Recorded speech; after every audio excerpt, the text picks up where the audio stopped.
sehat, Anda pasti pernah merasakan kesemutan. Rasa seperti tertusuk-tusuk, geli ataupun mati rasa adalah ciri bahwa Anda sedang merasakan kesemutan.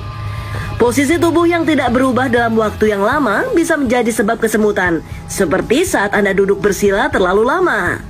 Parestesia atau kesemutan terjadi karena adanya hambatan suplai darah ke saraf tertentu, sehingga darah yang mengalir menjadi berkurang.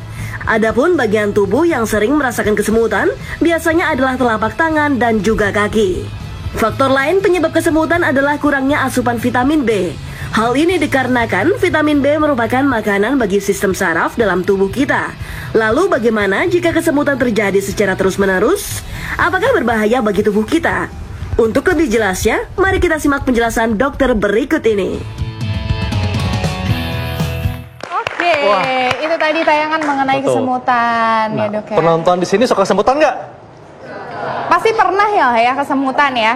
Apalagi yang manis nih seperti teman saya ini pasti suka ada kesemutan. Hubungannya nggak sih sebenarnya kalau terlalu manis menjadi lebih sering kesemutan? Nah itu langsung aja kita bahas bersama dengan Dokter Ziki, spesialis saraf. Siang dok.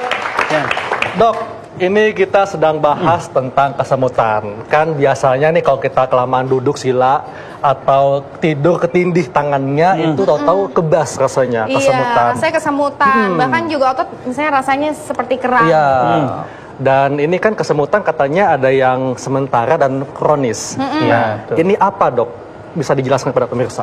Iya. Jadi kalau kita bicara kesemutan, sebenarnya kesemutannya adalah gejala ya. Gejala ya? Jadi bukan penyakit bukan ya? penyakit. Ya. Tapi kesemutan ini bisa salah satu gejala atau tanda dari penyakit yang mendasari di belakangnya ini. Apakah gitu ini loh. merupakan tanda dari penyakit yang serius, dok? Bisa iya, bisa enggak ya. Jadi kesemutan ini kita bagi dua dulu. Ada kesemutan yang relatif normal atau biasa, atau yang bisa mesti diawasi lebih lanjut ya. Contohnya kalau memang yang biasa, misalnya kita dari Dokter Hekal bilang suka minum jahe sambil duduk di bawah, sila ketekuk. Bukan karena jahenya ya dok? Bukan, tapi karena posisinya ini. Karena posisi tertekan ini menyebabkan aliran darahnya menjadi tidak lancar ke saraf-saraf di daerah tersebut yang di kaki biasanya atau di tangan yang lebih ujung-ujung biasanya. Nah ini akhirnya menyebabkan gangguan sensitivitas sarafnya terganggu, akhirnya menjadi kesemutan atau dalam bahasa kedokterannya parestesia. Itu yang pertama. Itu relatif tidak berbahaya ya. Tapi yang menjadi bahaya adalah kesemutan yang tadi saya sebut ini dia biasanya akan hilang sendiri ketika kita memperbaiki posisi. Ya. Sedangkan kalau kesemutan yang berulang-ulang terus-menerus dengan pola yang relatif sama, apalagi yang tidak berubah dengan pergantian posisi. Apalagi dengan semakin waktu dia semakin bertambah, itu sangat mungkin harus kita kejar. Ini ada apa nih? Ada penyebabnya, penyakit yang serius nih dok. Betul. Bagaimana dengan kram dok? Kram sendiri sebenarnya adalah kontraksi otot yang nggak normal ya. Jadi kalau misalnya kita bicara tentang kram, kan otot ini misalnya bergerak nih, misalnya kaki saya mau angkat, nah itu kan saya memerintahkan, ayo kaki angkat gitu ya. Tapi ini nggak ada perintah, tiba-tiba dia ngangkat sendiri. Kalau mungkin kalau yang sering main bola suka bilang betisnya ketarik, nah seperti itu ya. Jadi kontraksi sendiri. Berarti beda ya dok ya, kesemutan dan kram itu adalah dua hal yang berbeda. Dua hal yang beda, karena yang satu yang kena saraf sensorik, yang satu yang kena saraf motoriknya. Beda ya. Tapi yang satu saraf, yang satu otot. Baik dua-duanya ini yang harus kita bahas adalah pertama adalah lokasinya. Lokasi ini mana? Yang kedua adanya onset atau kapan munculnya, ya kan? Kemudian frekuensinya berapa sering? Ya, pencetusnya apa? Pencetusnya apa? Kemudian intensitasnya, berapa derajatnya? Ringan, sedang, berat, atau makin bertambah? Nah seperti itu.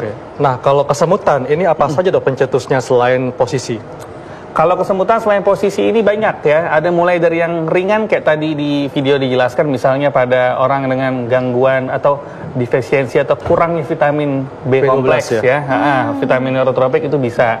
Tapi faktor-faktor yang lain bisa, bahkan penyakit sistemik atau penyakit yang menyeluruh di seluruh tubuh bisa, seperti diabetes bisa, ya. Atau pada orang-orang yang mungkin terjadi gangguan yang lebih berat, ekstrimnya, misalnya pada orang dengan gangguan imunitas, bahkan orang dengan HIV/AIDS itu bisa menyebabkan gangguan kesemutan bisa juga, ya.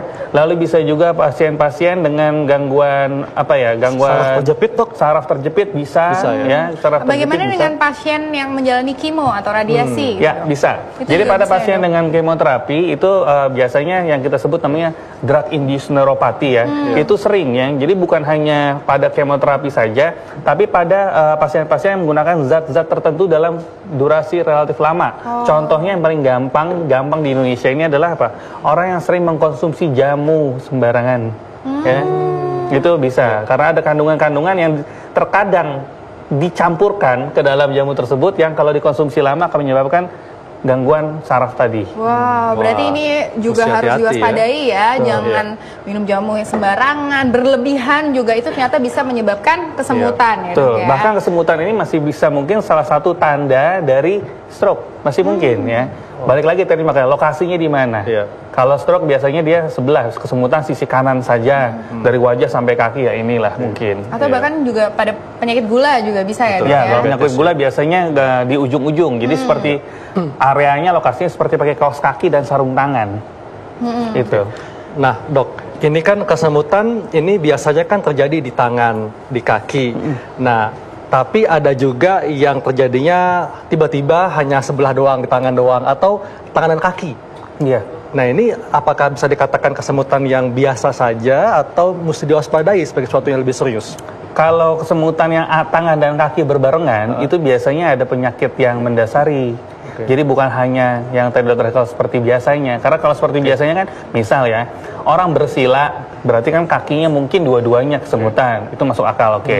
Tapi kalau orang bersila, tapi tangannya kesemutan juga kan nggak mungkin dia bersila sambil tiduran kan nggak mungkin ya.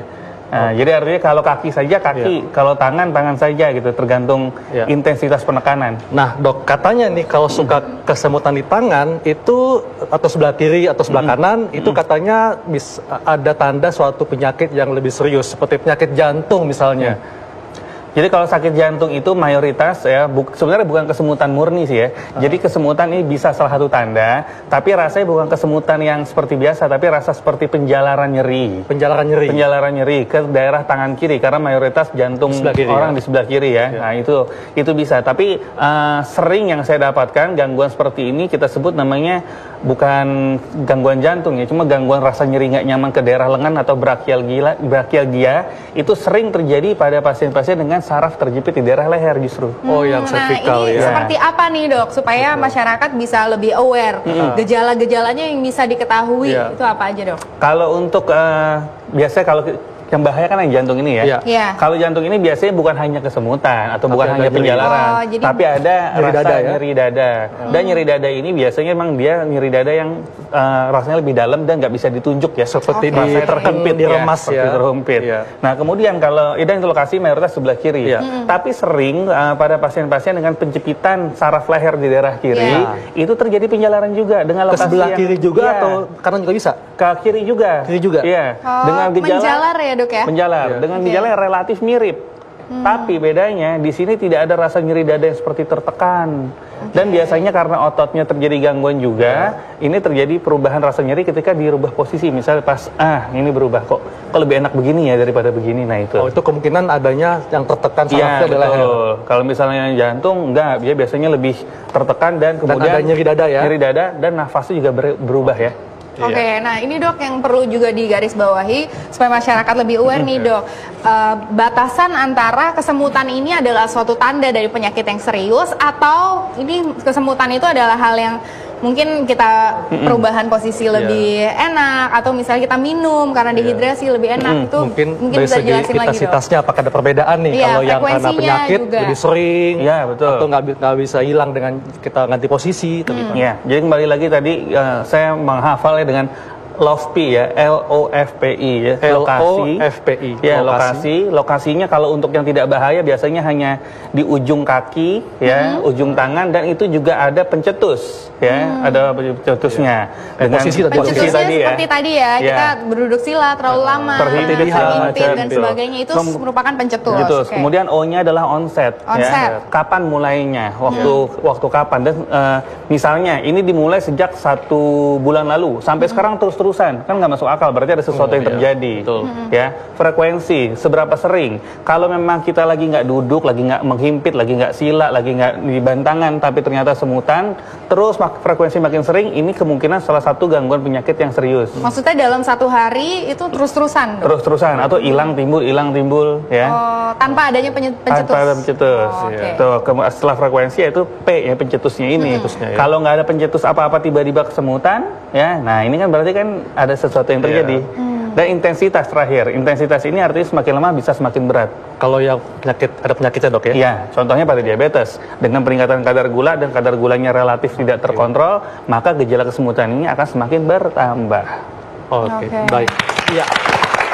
Nah, Dr. Arlin dan penonton semua ingin tahu kan nih bagaimana cara untuk mengatasi kesemutan. Dan tentunya kita pengen tahu nih mitos apa saja yang berkembang di masyarakat tentang kesemutan. Sesaat lagi tetap di acara Ayo Hidup Sehat.